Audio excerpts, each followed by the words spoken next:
네, 주택담보대출의 증가세가 심상치 않습니다. 사실 이런 뉴스 많이 들으셨습니다. 매번 가계부채 비상 이런 말의 대부분이 사실 주택담보대출인데요. 이 원인과 흐름을 잘 읽어야 됩니다.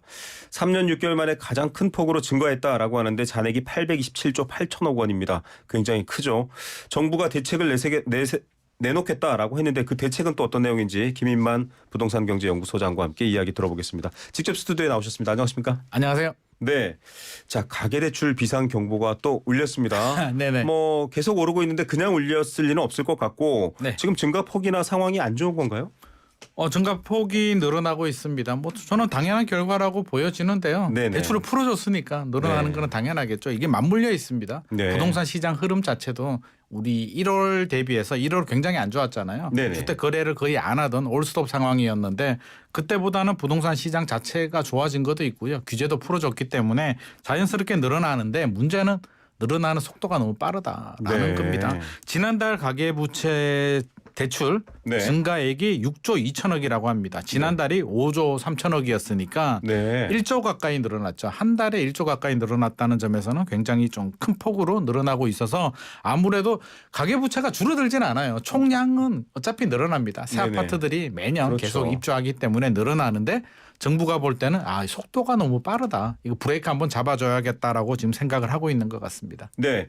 자, 이게 가계부채의 속도는 결국 주담대고요. 지금 주담대 네. 늘어나는 속도가 빠르다라고 얘기하셨는데 앞서도 얘기하셨지만은 부동산 정책이 지난 정부부터는 규제 일변도였습니다. 즉 네네. 시장 과열을 막겠다라는 의도였는데 네. 역으로 시장은 엄청 뜨거웠거든요. 네. 이번 정부 들어서는 오히려 우리가 좀 풀어주겠다. 네. 그래서 사실 대출 규제라든지 여러 가지 뭐 상환 규제라든지 이런 것들을 완화해 줬거든요. 네.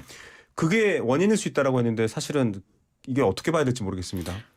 이게 대출을 풀어줬다는 얘기가 이제 우리가 일반적으로 생각하기에는 뭐 정권에 따라서 누구는 규제를 하고 네. 누구는 규제를 풀고 이러는데 그런 건 아니고요. 부동산 시장 흐름을 본다면 네. 이전 정부에서는 집값이 미친 듯이 폭등을 하기 때문에 그렇죠. 규제를 할 수밖에 없었고요.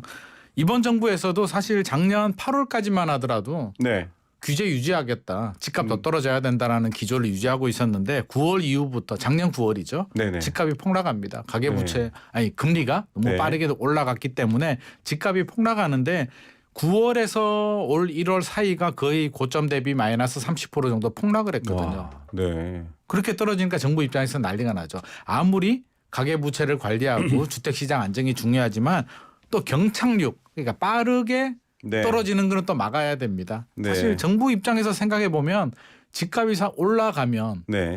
민심이 좀 안 좋아지고 상대적 박탈감을 느끼는 그 정도 부작용인데 네. 집값이 빠르게 떨어지게 되면 세수도 줄어들고요. 부실 위험도 생기고요. PF 대출도 문제가 되니까 네. 금융시장으로 불똥이 튀고 경제도 안 좋아지고 네. 건설 경기, 소비 위축 모든 게 총체적 난국이 되거든요. 네. 큰일 났다. 급한 불은 꺼야겠다라고 해서 손대는 카드가 강남 3구, 용산구 빼고 규제를 풀어주면서 또 대출도 풀어줍니다. 네. 그냥 다 풀어줄 수는 없고요. 특례 보금자리라는 또 그렇죠. 새로운 상품을 도입을 해가지고 뭐 9억 원 이하 주택 같은 경우는 5억 원까지 대출을 해주는데 가장 문제가 되는 게 DSR이잖아요. 네네. 총부채 원리금 상환 비율. 네. 소득 대비 가계부채 관리를 위해서 소득 대비 네. 대출 한도를 정해주는데 그거를 풀어줬단 말이에요. 네. 그 영향도 저는 굉장히 좀 크다. 그래서 급매물이 소화가 되고 이제 살만한데 가격이 고점 대비 30% 정도 떨어지면 할만하다라고 해서 급매물이 소화가 됩니다. 네. 2월, 3월, 5월, 6월까지 거래가 굉장히 활발해졌거든요. 예. 우리가 생각을 해야 될 게 지금 8월에 가계부채가 늘어났다고 했잖아요. 네. 계약을 하고 바로 대출 받는 게 아니거든요. 계약을 하고 두세 달 후에 잔금을 그렇죠. 하기 때문에 8월에 가계부채가 급증했다는 얘기는 5월, 6월 거래가 폭증했던 시절에 했던 계약의 대출이 지금 나왔던 겁니다. 맞습니다. 그래서 이게 맞물려 있는 거고요. 이제 부랴부랴 정부에서 이제 불을 끄고는 있는데 네. 이게 늘어난 부채를 갑자기 줄일 수는 없는 거고요. 그렇죠. 더 늘어나는 걸 막기 위해서 정부에서 이제 대출 규제 다시 또 약간 문턱을 높이고 있습니다. 예, 소비자들 입장에서는 지금 방송 듣는 일반 청취자분들 입장에서는 단순하게 뭐 오르면 오르는 거고 내리면 내리는 거지가 아니고요. 착륙하느냐 추락하느냐는 다릅니다. 네네. 경제 상황에 충격을 덜 주기 위한 여러 방편들을 정부도 지금 찾고 있는 건데 좀 구체적으로 들어가 보겠습니다. 50년 만기 주담대 사실 이건 기간만으로도 뉴스가 됐었습니다. 많이 다뤘어요 경제 프로에서. 네네. 그런데 이 50년 만기 주담대 문턱을 낮춘 거잖아요. 50년 동안 갚아 이렇게 돼 있으니까. 결국에는 풀어준 거죠. 예. 이게 그런데 이거 이제 손봐야 된다라고 정부가 나섰습니다. 어쩔 수가 없죠. 정부 입장에서는 이제 올 초에 집값 막 떨어졌을 때 네네. 대출을 뭔가 풀어야 되는데 풀어주는 방법이 이제 몇 가지가 있는데 전면 다 풀어주게 되면 이제 문제가 너무 커지는 거고요. 그렇죠. 특례 보금자리라고 해서 앞서서 설명드렸듯이 그런 특별한 상품을 하나 개발하는 방법이 있고 네. 또 하나는 DSR이 원리금 상환이라고 했잖아요. 네네. 소득 대비 원리금 상환인데 이거를 약간 무력화시키는 방법, 네. 약간 완화시키는 방법이 기간을 늘려주는 겁니다. 40년 갚을 걸 50년으로 갚게 되면 뭐 네. 예를 들어서 친구한테 내가 1억 원을 빌리고 야 3개월만 쓸게 라고 하면 한 달에 얼마씩 갚아야 될까요? 거의 3개월 3,000 나눠서 갚아야 되는 거고. 3개월 나눠서 3,300만 원씩 갚아야 네네. 되는데 야 1년에 나눠서 할게 그러면 1,200만 원만 내면 되거든요. 네. 그런 효과. 그러니까 50년, 40년에서 50년으로 늘어나게 되면 원리금이 줄어들어요. 네. 원리금이 줄어든다는 얘기는 대출 한도가 늘어난다는 얘기죠. 그렇죠. 대출을 더 받을 수가 있기 때문에 풀어줬습니다. 살짝 우리가 이렇게 해줄 테니까 제발 집 좀 사줘서 우리 네. 추락하는 걸 좀 막아야 되지 않겠니? 네네. 좀 사라고 했는데 최근 분위기가 이제 부동산 시장은 반등을 했고요. 네. 이제 플러스로 전환이 됐는데 급한 불을 끄고 나니까 화장실 들어갔다가 이제 나오고 나니까 가계부채가 문제네. 네. 이제 안 보이던 눈에 보입니다. 요것도 잡아야겠구나. 네. 최근에 다시 이제 쪼고 있는데 50년은 이제 사실상 마무리가 됐습니다. 시중은행에 가도 50년 대출을 살 수가 받기는 없죠. 어렵게 되고요. 아니라고 했는데 결국에는 하더라고요. 이제 40년 은행 불러가지고 이제 50년 안 될 것 같아라고 해서 은행 가면 이제 50년 상품 받을 네. 수가 없고 40년이 되니까 결과적으로는 대출 한도가 줄어드는 효과가 나옵니다. 예. 자, DSR 얘기도 좀 해봐야 됩니다. 근데 그 얘기 하기 전에 네. 50년 상품이 나왔을 때 많은 분들이 만약에 한 만 50세 되시는 분이면 말 그대로 100세 인생을 해야 다 갚을 수 있습니다. 그래서 이것도 좀 너무 과도하지 않냐 이런 얘기도 이거는 있어요. 이제 그런 의미로 봐야 됩니다. 집을 50년 가지고 가는 사람은 없거든요. 네. 우리 기억나시나요? 한 10년 전만 하더라도 우리가 대출을 받으면 만기 일시 상환 방식을 도입 우리가 그렇죠. 많이 했거든요. 이자만 쭉 이자만 내다가 네. 거치 기간으로 이자만 내다가 집 팔면 한 번에 다 갚아버리게 되는데 가계부채 관리 때문에 이제 만기 일시는 없어졌고요. 네.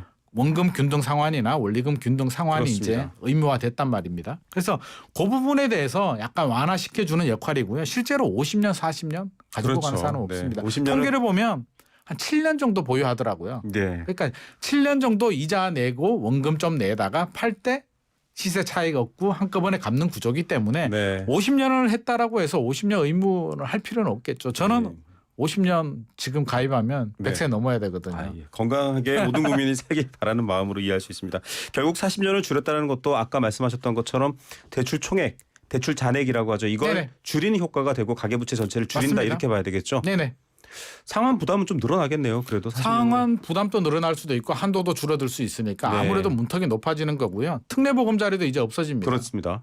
그러니까 결국에는 급한 불은 껐으니까 네. 최근 집값도 이제 반등이 되고 네네. 정부 입장에서는 고기를 예를 들면 올 초는 냉동실에 들어가가지고요. 네. 꽁꽁 얼어버렸고요. 너무 추워가지고 또 이게 너무 뜨거워져가지고요. 고기가 익어버리면 안 됩니다. 상하거든요. 네. 그러면 말랑말랑한 수준이 돼야 되는데 지금이 네. 딱 말랑말랑한 수준이에요. 정부 입장에서는 네. 지금이 딱 좋습니다. 여기서 과열이 돼도 안 되고 차가워져도 안 되기 때문에 가계부채가 문제가 되니까 지금 약간 규제를 하고 있는 거고요. 여기서 이제 또 주택시장 흐름에 따라서 만약에 집값이 다시 떨어지게 되면 또 고민에 빠지는 거고요. 예. 더 올라가게 되면 가계부채 문턱은 더 높아질 수도 있습니다. 예, 이제 뭐 심리적으로 조금 브레이크를 잡는 신호를 준 거고요. 특례 보금자리론도 정말 실수요자 있는 무주택 대상을 좀 줄여서 하겠다 이런 얘기들이 안내되고 있습니다. 네. 스트레스 DSR은 좀 특이한 단어예요. DSR은 앞서 계속 설명해 주셨습니다. 내가 벌어서 원리금을 갚을 수 있는 능력을 고려해서 대출의 한도를 정해두는 건데 네.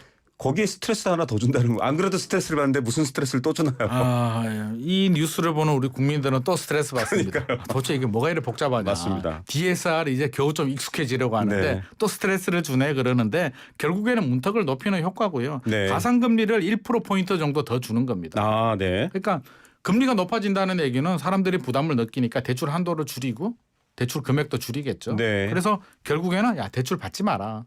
꼭 필요한 사람들만 받고 받더라도 조금만 받아. 너 네. 자신 없지? 그러면 하지 마라는 신호를 주고 있는 거기 때문에 결국에는 대출 문턱을 높이는 또 하나의 효과가 스트레스 DSR입니다. 네, 여러 개의 브레이크를 만들었는데요. 갑자기 꽁꽁 얼어버리면 안 되기 때문에 지금 1% 가상금리면 결국 전체 빌릴 수 있는 돈 양이 또 줄어들기 또 때문에 줄어들죠. 네, 부담스러우니까요. 근데 이러면 사실은 뭐 저희가 또 뒤에 또 다른 얘기를 해야 되겠지만 위험한 리스크 얘기도 좀 여쭤봐야 되겠지만 지금 부동산 시장이 어떠냐를 봐야 될 것 같은데요. 네. 수도권은 완만하게 올라가고 있고 네. 지방은 좀 회복되고 있다 이런 분석을 하시는 분들도 계시고요. 네네. 아직 뭐랄까요? 지난번에 아까 말씀하셨듯이 한번 거래 절벽 수준의 충격이 가시지 않았다 이렇게 보시는 분도 있습니다.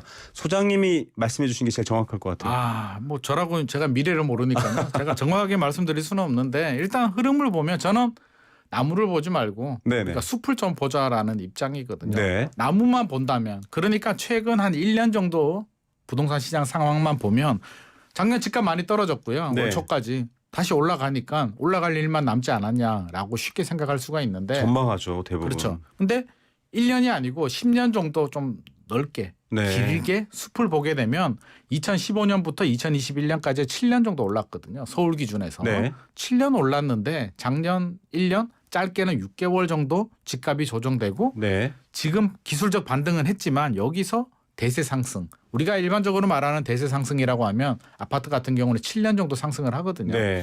여기서 7년 상승하는 거에 대해서는 저는 솔직히 좀 공감이 잘 되지는 않습니다. 네. 그래서 조금 더 긴 텀으로 좀 볼 필요는 있을 것 같고요. 그렇게 본다면 일단 1차 바닥은 찍었다. 급한 네. 불은 껐지만 혹시라도 여기서 다시 7년 상승에 재조정. 베팅을 하기에는 좀 어려움이 있을 것 같고 그렇다고 해서 단기간에 다시 뭐 급락을 하거나 폭락할 가능성은 좀 낮을 것 같습니다. 예. 지금 분위기가 저는 당분간 한 6개월 정도는 이어질 것 같고요. 내년 4월 총선이잖아요. 네네.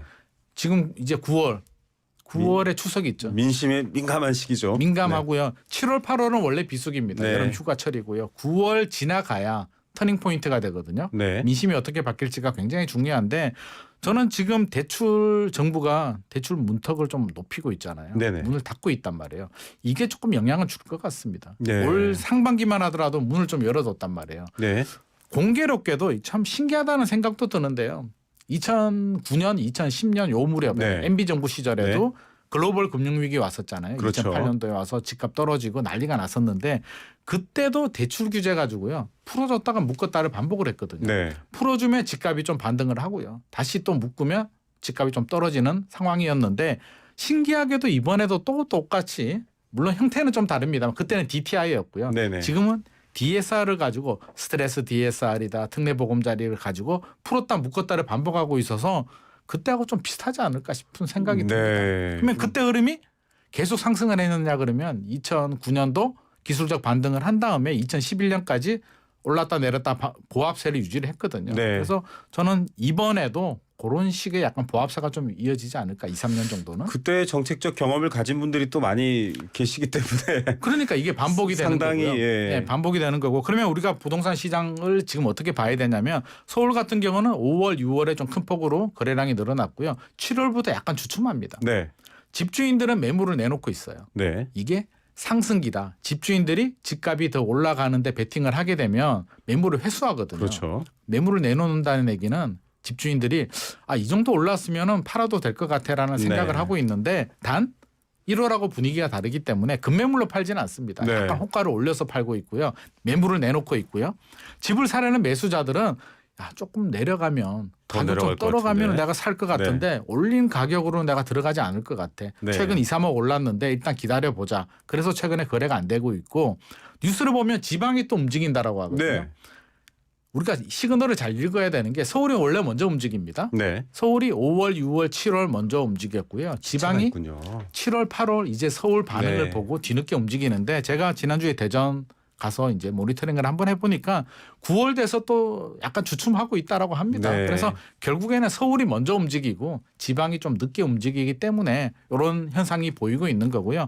여기서 대세 상승 급등하기는 좀 어려울 것 같다라는 말씀 드리고 싶습니다. 예. 자, 여러분 나무가 아니라 숲을 보라라고 했는데 시장 전체를 한번 보십시오. 개별 내가 관심 있는 상품 이렇게만 생각하시면 안 되고요. 또 실수요자분들도 이 흐름을 잘 보고 본인의 수입과 또 경제 상황에 맞게 계획을 짜야 될 것 같습니다. 이렇게 함에도 불구하고 불안한 요소가 하나 있습니다. 특히 지금 가계대출 증감 추이에서도 제2금융권의 증가도 변함없이 높은 상황인데요. 540조 원 됩니다. 네.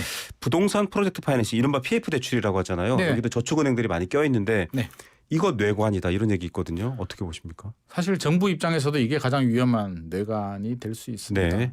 1월에 규제 많이 풀어줬잖아요. 네네. 일각에서는 야 부자들 또 혜택을 주는 거 아니냐라고 네. 이야기를 하는데 그런 건 아니고요. 결국에는 PF 대출이 이제 문제가 되기 때문인데 PF 대출을 우리가 뭐로 이해를 해야 되냐면 아파트를 지을 때 자기 돈으로 네. 건설사들이 자기 돈으로 아파트 짓진 않잖아요. 그렇죠. 돈을 빌려야 되는데 그 빌리는 돈이 PF입니다. 프로젝트 네. 파이낸싱. 우리가 돈을 빌리면 부동산 담보로 우리는 건저당을 잡고 돈을 빌려주는데 네. 이거는 프로젝트로 돈을 빌려주는 거거든요. 뭐 대규모 개발, 뭐 어디 대규모 택지 개발 이익이 공원 뭐 나오면 이런 이제 거죠. 은행은 높은 금리를 가지고 가는 건데 전제 조건이 사업이 잘 돼야 됩니다. 네. 그 얘기는 분양이 잘 돼야 된다는 네. 얘기인데 작년에 미분양이 급증하거든요. 네. 작년 1월에 전국 미분양이 2만 1,000호 정도 됐는데 올 1월에 7만 5천호까지 늘어납니다. 네. 3.5배가 늘어나면서 PF가 난리가 난 거죠. PF 대출 네. 빌려준 금융 그 자산이 다 부실화되기 때문에 정부 야. 입장에서는 금융시장으로 가는 불똥을 막아야겠다라고 해서 사실은 규제를 풀어준 거고요. 네. 어떻게 보면